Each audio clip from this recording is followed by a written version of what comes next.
Hello, good morning. How you guys doing? Hope you're doing well. I'm doing well myself. Um, I want to show you a video why America is collapsing under the White House administration.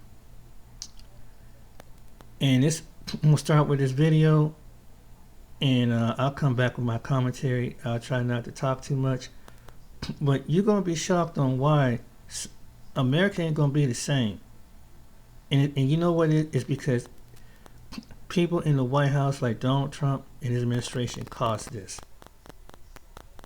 It's a business skill Wait, and a wait till I leadership show you advantage what's gonna with happen. graduate program. I think by the end of this video, y'all gonna be bothered too. Um, Last night I watched a TikTok and there was this young man, and he said he went into a restaurant and there was an older white man celebrating his birthday with his family, 96 or something like that. And he said that, he congratulated him, happy birthday and all that. And then the white man started to talk to him. And he said there's so many things in his life he regrets.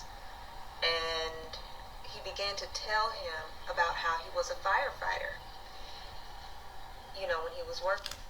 And he said that back in the 60s and 70s, times were different. And he said it was very common practice, him included, he admitted to this, that they would be burning buildings, burning cars, or burning structures where black people were in there, and they would pretend like they didn't hear their screams and not save them on purpose. And he said, the last time that he did it, he went into a building to go get a baby, a black baby. And he went in, he heard the baby screaming and crying, and he just stood there and came out and said, "Oh, I couldn't save him." And the young man said, for a second, I wanted to pull the plug on his old behind, right? But then he came back and said, wait, of course they did. Of course they did. And it wasn't just him. This was the whole police department for years and years and years. Not just him, but everybody else in the police department. In the fire department. But like I was saying, he said, of course they did. They all hate us. It don't matter what field they're in. He was like, I knew police, people at the job, in every other area and sector and in the hospitals. He's like, but you would never think that another human being would let another human being burn to death, hear their screams, and just stand there and let them die. At Replit, we believe everyone should be able to create software without limits and without no. This is a start of what I'm about to show you. And then the reason why there's people like that man, why stuff like this have happened. And this is the reason why why America's gonna be up under a curse. We'll look at abandoned towns in the USA that have been empty for decades that people generally avoid moving to.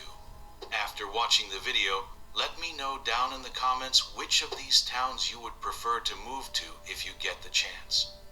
Several towns across the United States have experienced significant population declines, leading to abandonment or near abandonment due to various economic and environmental factors. Below are some shanty ghost towns in the USA that may seem peaceful at first, but the loneliness can turn into depression pretty quick. Let's start the countdown now of America's most isolated ghost towns. Centralia, Pennsylvania, America's most infamous ghost town. Centralia, Pennsylvania remains one of America's most infamous ghost towns, a living reminder of industrial misfortune.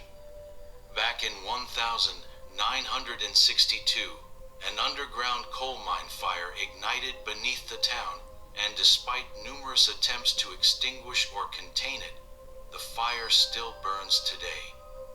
As a result, the once thriving community has been mostly abandoned, with current estimates suggesting fewer than 10 residents still calling it home. The eerie, deserted streets and crumbling structures serve as constant reminders of a past when the town was a bustling hub of industry, only to be overtaken by a relentless, destructive force. Let me interrupt this right here. This is going to be America in the future. America is starting to look like this right now, heading towards the future. From beneath the surface. In recent years, Centralia has drawn curious visitors, urban explorers, and documentary filmmakers, all captivated by its tragic yet mesmerizing decay. The town has become more than just an abandoned playsets, a poignant symbol of how industrial activities can have long-lasting, sometimes irreversible impacts on communities and the environment. Despite sporadic local efforts to manage the safety hazards, the government maintains that the area remains unsafe for habitation. Today, Centralia stands as a stark, almost surreal landscape where nature and decay reclaim the remnants of a once thriving town, offering a cautionary tale for future generations. If you think this town was bizarre, the next one will shock you even more. Bodie, California, the frozen gold rush town lost in time. Bodie, California, stands as one of the most authentic and well-preserved ghost towns in the United States, offering a fascinating glimpse into the tumultuous era of the gold rush. Nestled in the Sierra Nevada mountains, Bodie's story began in 1859, when prospector William Bodie discovered gold in the area. This discovery sparked a rush of fortune seekers, and by 1879, the town's population had swelled to between 8, 0, and 10, 0 residents. At its zenith, Bodie boasted around 20 structures. Harry loves hiking, but fleas and ticks are still out there. What if the real American collapse wasn't happening in big cities, but in the forgotten corners of the countryside? Across the nation, small towns are vanishing. Schools are empty, churches are locked, main streets are boarded up. These aren't just ghost stories. This is the reality of rural America in 2025. Today, we reveal 10 American towns that are disappearing before our eyes, each one a powerful symbol of decline, abandonment, and survival. From toxic disasters to economic collapse, this is a haunting journey through what was and what's left. Once a lively coal mining town, Centralia is now barely more than a name on a map. At deadly cost, toxic waste piles called Sorry. once powerful, now a warning. Cairo sits at the confluence of the Mississippi and Ohio rivers. It was once a key port, full of wealth and promise. But decades of racial tension, civil unrest, and failed leadership pushed people away. Businesses shut down, homes fell into disrepair, and no new investment came. From a peak population of 15,000, Cairo now has fewer than 1,700 residents. It's a city that feels like a ghost town, haunted not by the supernatural, but by broken systems and lost opportunity. Deep in Appalachia, Packard was a town built on coal. For decades, mining gave families hope. But when coal collapsed, so did the town. Jobs disappeared, stores closed, schools emptied. With no other economy to fall back on, people left in search of work and survival.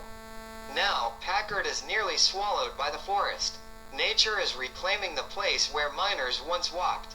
It's a silent testimony to promises unfulfilled and energy policies that moved on. Bodie isn't a modern collapse, it's a historical one.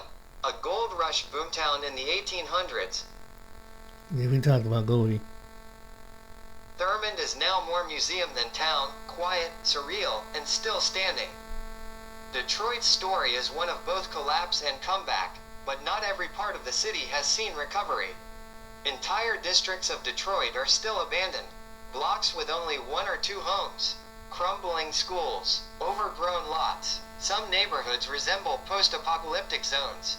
The auto industry's fall, white flight, and years of political corruption led to widespread abandonment. While downtown Detroit is slowly rebuilding, parts of the city are still disappearing, house by house, block by block. In 2018, the Camp Fire tore through Paradise in Northern California. It was the deadliest wildfire in state history, killing 85 people and destroying 90% of the town. Paradise had been a peaceful mountain town, popular with retirees and families. But in just a few hours, everything was gone. Today, some residents are rebuilding. Others never came back. The town's future is uncertain, a symbol of how climate change is redrawing America's map. These towns aren't just stories, they're warnings. Warnings about what happens when industries collapse and governments look the other way. About environmental disasters, forgotten promises, and communities left behind. But they're also reminders of resilience, of memory, and of what matters most. The collapse of rural America isn't just happening out there, it's happening right now. Right now. So I'm about to show you what a recent incident happened that it would solve the problem of like one of these places, particularly in a place like Georgia, where there's a lot of little towns, and you know that America have had, you know, some unemployment and the cost of living and all this stuff happened. But when you have an incompetent White House, caused the greatest fall in this stuff. Now we're suffering because of insecure people caused this. I'm gonna get to the video. I'm gonna show you after this video. Between 2020 and 2022, the American Midwest lost more than 400,000 residents to domestic migration. An exodus so staggering, it's as if an entire city the size of Minneapolis vanished. Imagine the scene. Moving trucks lined up on cracked driveways, families tearing down curtains for the last time, schools closing their doors to hallways echoing with silence. This was once America's proud heartland, where steel, cars, and hard work forged the middle class. But in 2025, that heart is failing. Cleveland continues to bleed residents by the thousands. Flint's poverty rate traps more than 1 in 3 in generational despair. And in Gary, nearly 1 in 4 homes stands abandoned, the Midwest's ghost neighborhoods growing by the day. Stay with me, because this collapse only deepens. By the time we reach number 3, the scale of financial devastation will stop you in your tracks. And the number 1 city, it's not the obvious candidate. It's the one nobody thought would fall this fast, until now. Cleveland, Ohio. A name that once carried the weight of industry, progress, and the promise of a thriving middle class. But in 2025, it has become something else entirely. A warning. The city's population now stands at roughly 356,000, down more than 4% since the 2020 census. Every single year, thousands more pack up their belongings and leave, shrinking the city at a rate of nearly 1% annually. This isn't just a decline, it is an unraveling. A slow hemorrhage of families, of workers, of hope itself. And what about those who remain? The financial reality is grim. The median household income in Cleveland in 2023 was just $39,187. That is barely half of what the average American family earns. For tens of thousands of households, one unexpected My family lives up there. furnace breaking in the middle of winter, a sudden hospital stay, a missed paycheck is enough to push them over the edge. Even the roof over one's head tells the story of collapse. The median property value in Cleveland in 2023 was $94,100.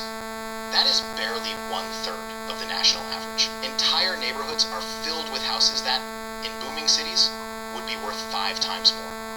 Here, they are stripped of value, stripped of equity, stripped of future. The homeownership rate has withered to just over 41%. More people rent, fewer people build wealth, and more people teeter on the edge of instability. The decay is not sudden, it is quiet. Streetlights that never get fixed, stores that close their doors without fanfare, families that leave without saying goodbye. Each piece of the tax base erodes, leaving less for schools, less for firehouses, less for police. It is a chain reaction where neglect fuels decay and decay fuels neglect. But what makes Cleveland's story so haunting is not just the collapse itself, it is the silence around it. Once the nation's attention turned elsewhere, Cleveland's decline was treated as inevitable, a city left to bleed out quietly in the shadows. Cleveland is not collapsing in a blaze of fire or chaos. It is collapsing like a house left untended in the rain, rotting beam by beam, window by window, block by block. And that is perhaps the cruelest fate of all, not to fall suddenly, but to be forgotten while the walls close in. In Cleveland, collapse doesn't roar, it whispers, and the whisper is growing louder. Detroit, Michigan, the Motor City, once the roaring heart of American industry, a city whose very name was synonymous with power, steel, and motion. But in 2025, that roar has quieted into something else, a hollow echo that drifts through abandoned factories and empty streets. The population of Detroit stands at just over 640,000. That is a loss of nearly 8,000 residents in a single year, continuing a decades-long exodus that has stripped the city of more than half its people since the 1950s. Each family that leaves takes with them tax dollars, jobs, and the fragile hope that this city can still recover. For those who remain, the economic picture is devastating. In the final quarter of 2024, Detroit's unemployment rate climbed to more than 10%, nearly 3 times the national average. Thousands of jobs disappeared in less than 12 months. Entire neighborhoods now carry the weight of shuttered plants, hollow warehouses, and the silence of labor that no longer exists. The collapse isn't only measured in jobs and people, it is written in blood and fear. By the end of 2024, Detroit's murder rate hovers near 40 per 100,000 residents, more than 8 times the national average. This is not just a statistic, it is the sound of sirens piercing the night. It is families who will never again sit together at the dinner table. It is a trauma that hangs in the air, heavy and unrelenting. The city's tax base has been hollowed out. Vacant lots stretch for miles. Blocks where homes once stood are now overgrown fields of weeds and rubble. Services collapse under the strain. Police stretched thin. Schools closing their doors. Entire neighborhoods left in the shadows. Detroit is not just another American city in decline. It is a battlefield where economic ruin, population loss, and violent crime collide in a perfect storm. It is a cautionary tale of what happens when the backbone of a city snaps, and there is nothing left to hold it upright. Cleveland may collapse in whispers, but Detroit collapses in something far darker. It collapses in sirens, in gunfire, in silence after the machine shut down. Detroit does not fade away quietly. Detroit goes down swinging, and the punches are landing on its own people. Flint, Michigan, a city that became a symbol of American failure long before 2025. A place where poisoned water ran through kitchen sinks, where trust in government was shattered, and where the wounds of that betrayal had never healed. The population tells a story of abandonment. Between 2022 and 2023, Flint lost more than 1,000 residents, falling to just over 80,000 people. That is a decline of more than 1% in a single year. In a city this small, every 1,000 who leave is 1,000 jobs, 1,000 families, 1,000 futures erased from the ledger. For those who remain, survival is measured in dollars that never stretch far enough. In 2023, the median household income was only $36,000. That is less than 60% of the national average. A family here lives on paychecks that vanish the moment they arrive. Rent, food, car repairs, medical bills. There is no margin, no cushion, just a cliff edge, and a daily hope not to slip. The poverty rate hovers above 34%. That means more than 1 in 3 residents live below the line America itself has drawn to define hardship. Imagine entire neighborhoods where most families cannot meet the basic costs of life. The weight of poverty is not abstract here. It is visible in broken porches, in shuttered corner stores, in schools where children know hunger better than opportunity. The scars of the water crisis still cut deep. Trust was corroded like the pipes beneath Flint's streets. Even today, many residents still buy bottled water, still question what flows from their faucets, still carry the trauma of being poisoned in their own homes. Jobs are scarce, industry's gone, and hope feels like a foreign language. Flint is not just shrinking, it is imploding under the weight of poverty, distrust, and despair. Now, even though it's depressing to see this, but there was going to be a solution. But because of this woman, even though this was in a different part of the United States, this woman screwed up caused the administration to screw up a $5 billion industry that would connect with these cities. I'm gonna show you something that's gonna just watch this, how Donald Trump administration dropped the ball. Hi, my name is And we wouldn't have places like Detroit, Tommy, Cleveland, and I would like to give small you a rural reason towns. why you should consider dating a young.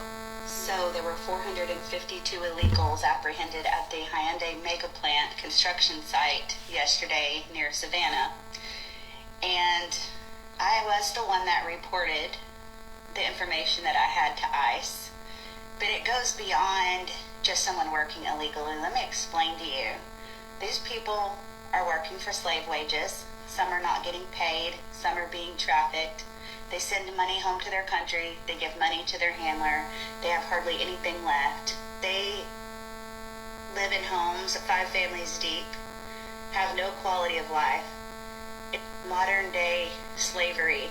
So if you think that ICE is just going in and ripping people out of their jobs, these hard-working people that want a better life, well, guess what?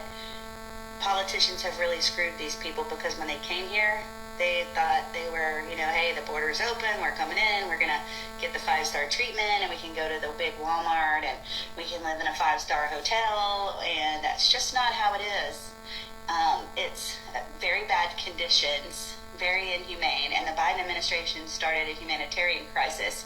So y'all can't just look at it like they're ripping good people off the job. They're probably saving their lives in the long run. So everything that you just heard on that TikTok video, every single thing that woman said was a lie. Now, maybe you have heard who she is. Her name is Tori Branum, B-R-A-N-U-M. She's running for Congress in the state of Georgia. And listen, you and I both know Georgia has sent some pretty interesting people on behalf of the Republicans, because I didn't have to tell you she was a Republican, right? I didn't have to tell you that she's MAGA Karen, do I? But Georgia has sent people like Marjorie Taylor Greene to Congress, so we know exactly what Georgia is capable of doing here. But this crazy-ass lady called ICE on that electric battery plant in Georgia, where more than 375 South Korean nationals were taken into custody by ICE and other federal agencies. And let me tell you the updates on this, because it's gonna blow your mind. Number one, I am a proud Korean American immigrant. I am first generation. My parents are from Seoul, South Korea. Number two, South Korea, its government is taking care of business. And when I tell you what they're doing, you're going to ask yourself, why in the hell is our own federal government shitting all over our commercial, our commerce relationships, our trade relationships with our allies and our partners? But why is our federal government not treating us better as citizens? Oh, well, I can tell you it's because you have in the Oval Office a convicted felon by the name of Donald Trump. So anyway, this crazy biatch, Tori Branum, calls ICE. ICE rolls up, and listen, she was alleging shit from trafficking of people to, I mean, listen, her video's nuts, right? Because at the beginning she's like, oh, these poor people, they're being trafficked, etc. And then she's like, oh no, but Biden opened the borders, and so all these people came in through our open borders to go to the Walmart. Alrighty, so let me get you up to speed on the very latest. And let me tell you what's interesting is, my information is sourced from where? South Korea. This is why international news is so important. I like to say that sometimes, and I'm guilty of this too, right? Sometimes we're very arrogant here in the United States about our information sourcing, right? We're like, oh, we're the United States. And listen, we have, well, we used to be, I think, the right to be proud that we were Americans in that way. But in South Korea, I have been sourcing this information. And so, for example, the Korea Herald, let's talk about what just came out today. The government of South Korea is going to launch a probe, an investigation into allegations of human rights violations at the hands of federal agents when its nationals, its South Korean nationals, were taken into custody and detained. I mean, and the photographs are very clear. Shackled, handcuffed at the hands and at the ankles. Here's the deal. It were 317 South Korean workers were detained on September 4th of 2025. Do you want to know when they finally got to go home? This past Friday, September 12th. So for 8 days, South Koreans were held in detention by immigration authorities. Testimonies that have been provided by these detainees have alleged abusive conditions at the detention facilities in Georgia where they were being held, including human rights violations and racist remarks made by U.S. ICE officials directed to those Korean detainees. This is my shocked face. Are you shocked that ICE officials would be using racist and derogatory remarks to detainees? No shock. Sounds very much on brand. The Courier Herald further reporting that it was 307 men and 10 women. Now, these are details that were not previously reported, so I think this is really important. The 307 men were being held at a detention facility in Folkestone, while the 10 women, including one who was pregnant, were being held at a nearby detention center.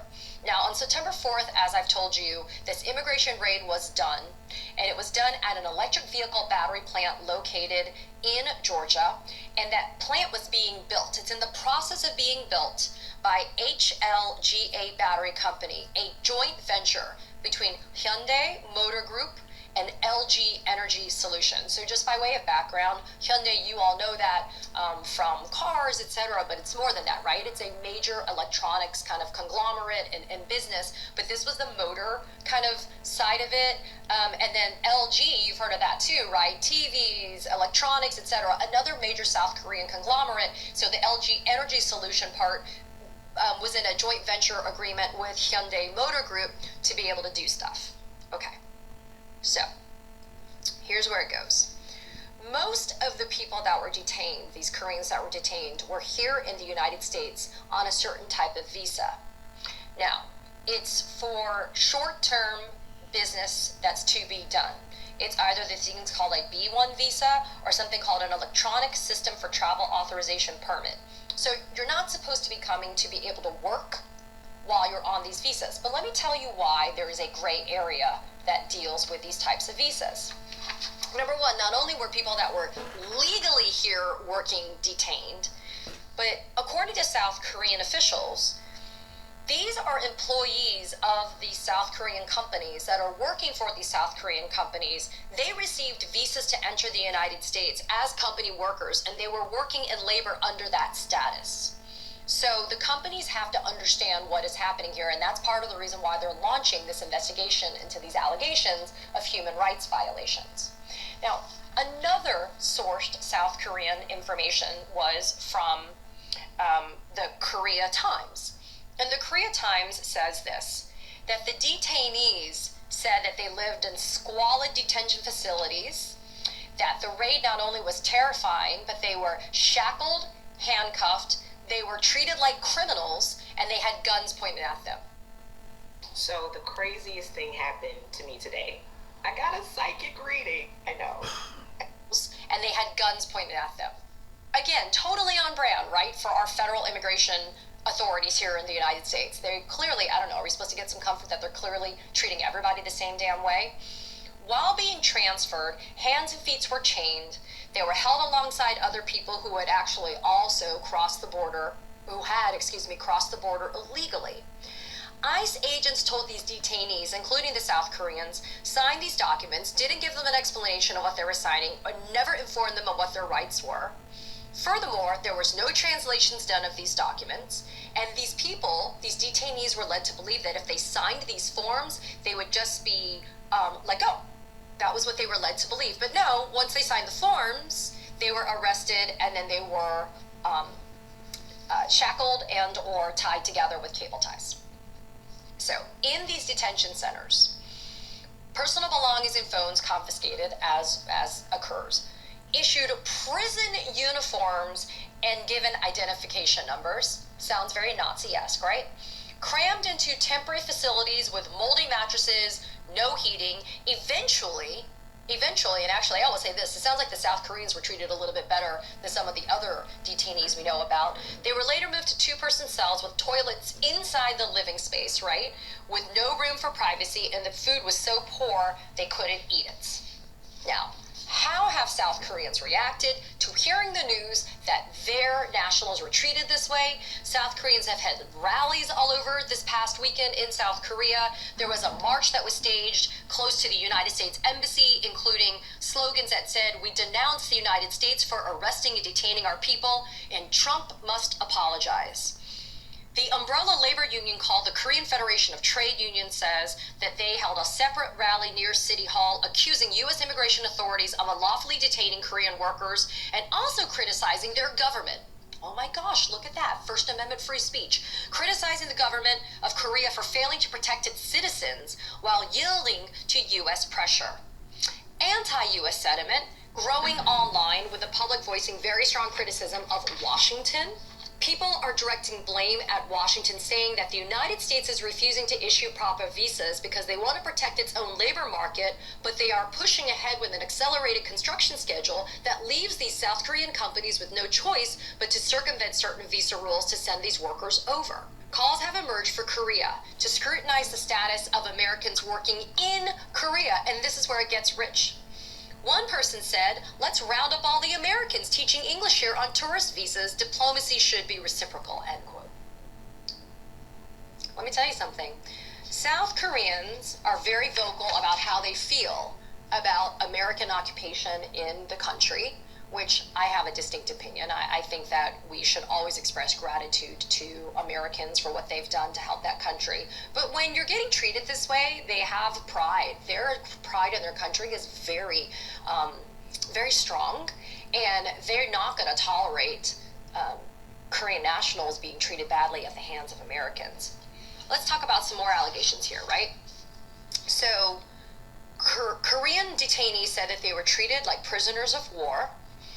The presidential chief of staff, Kang Hoon-sik, said this, quote, "We're in an age of new normal in dealing with the United States. The standard changes every time, and constantly there has to be deal making, not only on tariffs, but it'll also be the case with security issues."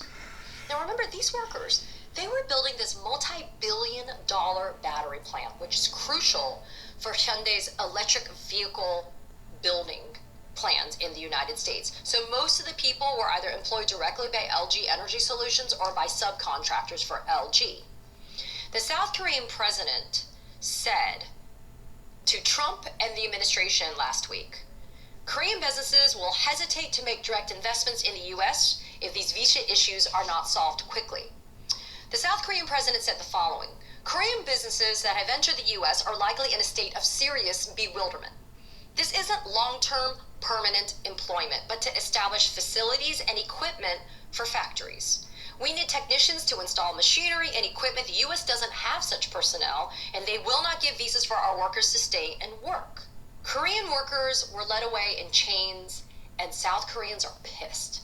They're saying this is just yet another example of the subjugation of our people by foreign powers. Now, take a quick listen to this video that I found of one of the detainees describing how he feels since he went through this whole detention process at the hands of Americans. 이렇게 남아서 이러고 싶은 사람은 없었을 것 같아요. 지금 이렇게 상황 겪고 나서는 다음에도 다 같이 나갈까라는 생각도 좀 들기도 하고, 일단 비자는 어떻게 될지 모르겠지만은 굳이 Should translate it.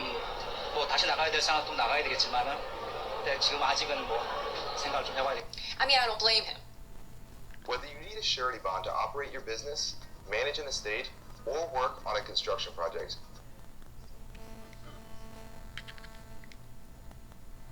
Wow. America messed up again.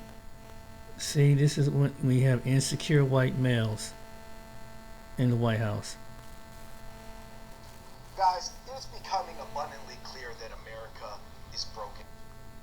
I've only been back in the U.S. for 4 days from Thailand, and in that 4-day span, there was a school shooting in Denver. There was a crazy, horrific tragedy, murder on the North Carolina public transit. And then there was the assassination of a political pundit podcaster that literally is like, I don't even know how long the fallout's gonna go from that. So it's crazy because America is the richest country in capitalistic world history. But literally right now, it is like a Rolls-Royce Culligan with a cracked windshield and a check engine light on and needs an oil change. Or it's almost like a skyscraper made of steel and glass that has rats in the basement, cockroaches in the wall, and none of the USB-C outlets work. Or it's even like maybe not the most advanced, but the most powerful ship in the Starfleet. But everybody's fighting in the cockpit, and it's taking a lot of asteroid damage from the cosmos, so nobody can figure out what's going on. You guys get the picture. It is an amazing country that is not doing so well right now. Like your one cousin who got the BMW 7 Series, but like never took care of it, so it's kind of getting ratty and crummy and beat up, and nobody knows what to do because they can't get on the same page to try to fix it or take it to the car wash and get it detailed and get all these issues solved, you know? So anyway, guys, what I wanted to talk about today were 5 things that I noticed, 5 things that we could do about it. I don't know if we will be able to because all I can do, obviously, is just control of my life. But like most people, obviously there's some people that have a much bigger platform than other people. But for the most part, we're just in control of our own lives. But we can notice things and think in the big picture and then apply it to our own sphere, however big that is. Some people have a sphere of 300,000. Some people have a sphere of 3 people. Some people's sphere is literally only themselves. Point number 1, guys. I think that violence is sort of burned into the American story. As much as people don't want to admit it, whether it was from the elimination of the Native Americans, to Abraham Lincoln, to JFK, to MLK, to Malcolm X, there's probably so many that I'm forgetting right now. Aaron Burr, I don't know, you know, dueling it out. I just think that there's so much violence in American history that when we try to pretend like this isn't us, this isn't how things should be. Yeah, of course it's not how things should be. That's not civilized in 2025, but there's such a long rap sheet of evidence that that's how things get done in America. Like even sponsoring violent upheavals in other countries to replace the leadership with more pro-American leadership. By the way, I'm not completely, I can see why America would want to do that. That's what superpowers do. Not all, but like typically, right? You know, you try to be powerful. But I'm just saying in terms of like, we can't pretend like it wasn't always on that timing, I guess is what I'm saying. Like, let's just be real with the history and the details and, you know, what's in the books, right? Like, because everybody can come out after what happened to Charlie Kirk and be like, man, we just need to be civil. When has it ever really been civil? There have been times that were more civil than others. And ultimately, what I think can be done about it, and like I said, I got some potential answers, but everybody's got to go for them. The whole system's got to work in unison. But like, I would say AI scans, drones. Some people are thinking about a Neuralink type thing, like Minority Report with Tom Cruise, where you can be like predictive of crimes or violence, you know, due to like some sort of like brainstem activation. You know, they see that they're sensing the violent part of the medulla is like getting active or whatever. But I don't know, guys. I'm just throwing that out there. Point number 2, I think that nobody is really doing the optimal thing right now. Oh, this is crazy. He's riding this. A Chewy pharmacy He's order is on the way for PUDA. He's absolutely right. You know, it's dying, basically what it is, and it's really sad. But America don't want to let go of her past, and the reason why, I'm about to show you the short video.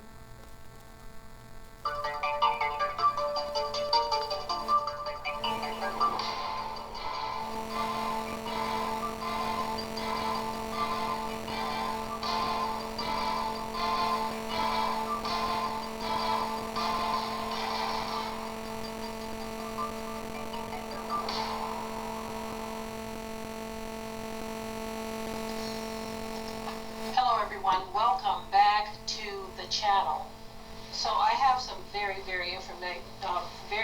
interesting information I'm going to be sharing with you in this video. It's frightening, and it kind of goes along with something that I say in almost every broadcast. I say that we should keep our head on the natural and the spiritual swivel and stay prayed up. And there's a reason why we should do this, right? We can't just be walking around in the world not paying attention to what's going on. So first of all, I'd like to thank Brother Jerry for sharing this story with me. I think this is a very important story that so-called black people need to hear, because there are some lunatics out here. We've known this for a very long time. This is not new to us, but it's going from bad to worse. Okay? It is going from bad to worse. There are some dangerous things that are happening. And according to biblical prophecy, the people that are doing certain things, they don't have any regard for the old or the young. So what are we talking about here? We're talking about pure evil. There is a white man out of North Carolina. This man threatened to go to a black preschool and unalive dozens of little black children. So why would you sit up and imagine doing such a terrible thing unless there's some rottenness in your heart? Anyways, go ahead and share this broadcast so that others can join in on this topic. If you are new to the channel and you enjoy the truth, subscribe and hit the notification bell. That way you can be notified each and every time we upload or go live.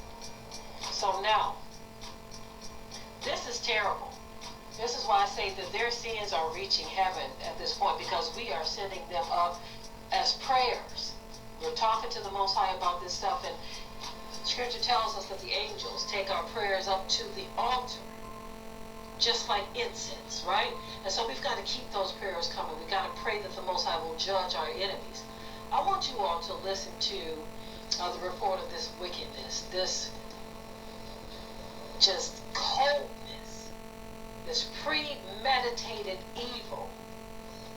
We continue to see this stuff surfacing and resurfacing from the house of Esau. But yet we got folk trying to convince us that we are wrong if we don't sympathize or if we don't show any type of care or concern or empathy for anything that they are going through. Why on earth would the Most High require that his children sympathize or empathize with known enemies who to this day refuse to repent? That sounds crazy. Now think about this for a moment before I share this report with you. Think about this. I've often... Let me stop right here because the time going short. I don't want to go too long with this video, but Donald Trump motivated this stuff.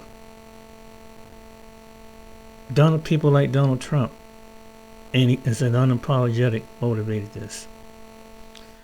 People, unfortunately, being angry, like Charlie Kirk, motivated individuals like this. He motivated.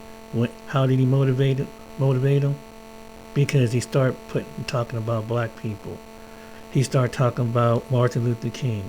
He started talking about things about blacks back in slavery. He started talking about, in this video out there on this right now, as it come out of his own word. He even go by saying about the Second Amendment, that it has to be more unalive people in order to keep a Second Amendment. And when he got assassinated, these people went on a rampage, and it wasn't something that was in any community of people but the white community. So they start threatening the HBCUs. Now they're going to the preschool, but yet Trump trying to get rid of slavery and certain things that offends with the history of what they done. And then the woman who called the ICE raids, this is nothing new in that part of the country. When a woman like that, we used to do this back in the early 1900s, she would say a black person did something, and the whole town they were getting to like a militant and storm the black towns in Georgia, and just put fear and terror into those people down there, because as allegedly based on a lie, this woman just cost. This is the same mentality of what we talk about. They cost people their lives, but in the case of the South Koreans, they got to put them in bondage, and their government had to let them out. The United States just messed up because of this historical mindset and this insecure mindset that some of these MAGA people did, like her, pushing this all-American patriot stuff, have cost. Guess what? What was it cost them? They was gonna produce jobs in the town. They were gonna have the people train the Americans on how to do the work, so that the young people that graduate from the colleges, probably in the areas, would have been trained in those factories down in the Hyundai plant that was spun off into the electrical plant. This is what would have done. Then the Biden plants she heard her own district that would produce, like what they showed in the video, it would have made the police service, the ambulance services, and the hospital schools would have been up and running. Everything would have probably, whatever needed been up, and would have elevated those areas of life. The trash pickup area, who knows, the sanitation, the water. But because of people like Trump, this money could have been spent like this. Because they don't want people that look like him in every part of the government. It's got to be us. When it's people that even from here that been overseas have done and know that they don't have the certain materials to deal with it. That's why they get trained. Some of these companies send engineers, ITs over there to learn to bring the technology. Then you have representatives from the states that send them over there, like your state Congress or different representatives to go over to bring the jobs back so they can train the people, and so you have international trade. But this is what happened when you have a slave mindset from the past, and because they're dropping numbers of white men, and the languages was changing because all these people were coming by the high numbers. Some were committing crimes. That I give you that. Some were probably breaking law, driving. I give you that. But you penalize everybody to the point that nobody wants to come to the States now. You didn't do it with recognition. And this is what she does to every group. And how we know as Black Americans, that's what they do to us. And other people start to see, these other nationalities and countries start to see how how she sees race on a local level, and now it's going international level. And it's affected, and even though our environment's been affected, could clean up environment. People, not just in the city, but in rural areas, could have benefited from it. There could have been companies, spin-off companies that benefit from it. But because of people like these MAGAs, that it costs the farming industry, the agriculture industry, the solar industry, the coal industry, because they do international business.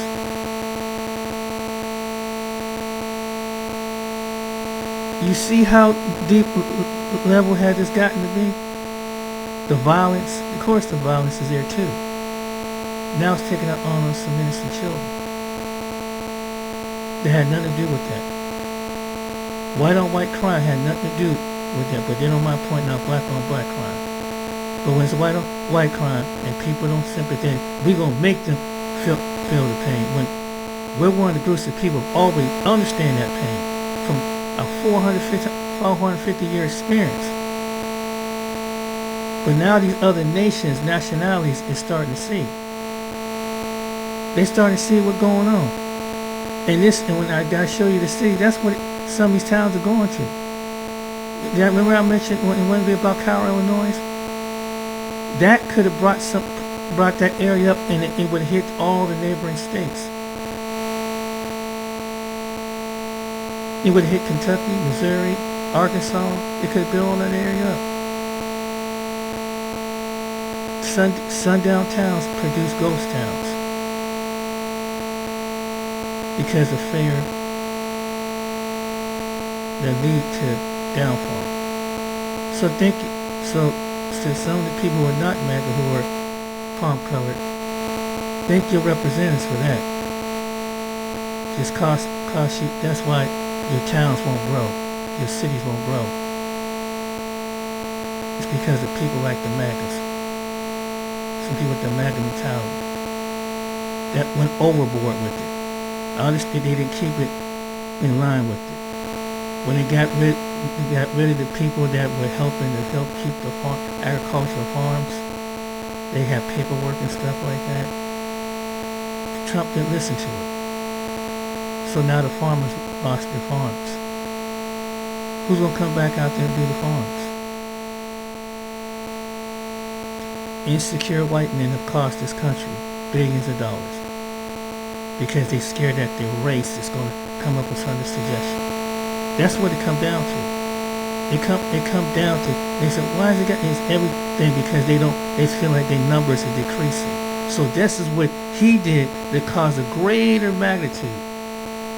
That it looks like this to some MAGA nuts. Oh yeah, that's why they agree with it.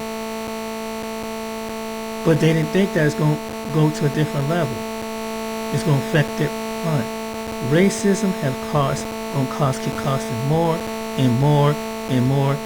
Whether you do it here or you exercise the people coming over here, it's going to cost you more money. It's costing the money. It's turning towns and cities to ghost towns. Racism did this. It's one of the major things, along with the politics, the environment, and everything. If you don't have a diverse population of people coming, you're not going to grow. And this dump representative done it would have understood that. Then people wouldn't going to be here that long. It's going to probably be 6 months to a year to a most. But to train the American workers so kids don't have to go leave the state. Oh my God, oh my God, oh my God. A Karen, like they do to us, y'all, cost United States $5 billion. A freaking Karen did that shit on live, and the woman showed from the Korean. That's what they was over and got mistreated. You see, America, you try to hide something, and it keeps reflecting over and over, and other people start saying, "Whoa, what the heck is this?" And the Black Americans were telling everybody the whole time, it's been like this. When did it get like it's been like this forever? They will not let it go. It's not us. They will not let it go. They won't let their racism go. Now it's that they have to turn against each other based on their theory over the left and the right. And you know what it was based on? They really wanted to start some stuff and kept coming to us. Let's get this race war going on. But God held that back. And the very people who was pushing that, some was spun off with this Donald Trump not doing anything, Charlie Kirk saying his thing. This would cause these crazy people, these nutballs to do this. To try to put the division, to cause the Buffalo shooting at the grocery store in New York, to cause the Charleston 9, to cause this, to cause the January 9th, 2020. This would produce these people. Now they acting out, but make it look like it's these inner. It is some problems in inner city Chicago. There's violence and stuff. It needs to be cleaned up. But now when these people flee to the suburbs, they think that they're immune from it. Now you got to worry about somebody out there with some mental problems in Utah taking somebody out that looked just like him, and it didn't matter what with the same political ideology. This young man was taught how to use a gun, and they teach their children how at 5 years old. But now look what the violence produced in the rural and suburban community. While they're looking at the other community, look at these other people. Look what happened in Colorado. Look what happened in North. They're trying to start stuff up in North Carolina. And I went down if someone is mysteriously what happened in Mississippi recently, where the man just so-called unalived himself up in a tree. They never want to let it go. And if you don't feel any sympathy, or because the man, they're offended, now they can activate. This is history repeating itself all over again. But it's covered up. But now it's blossomed. Now other people start to see it. Now other people. This is look bad on the international, whether from local to international. And like I said, nice going, Trump. In the administration, look what you've done. You brought back the past. You're bringing back that patriotic America where it's just your people on top. Look what it has just done. Hurt international trade. Nobody wants to respect us now. It's going to cost us more. And it's causing people more every day. People are suffering. Because insecure white males in the White House caused this. All right then, ladies and gentlemen. Another day in America. Get your money, get your passport, get up on out of here. That's my suggestion. Take care.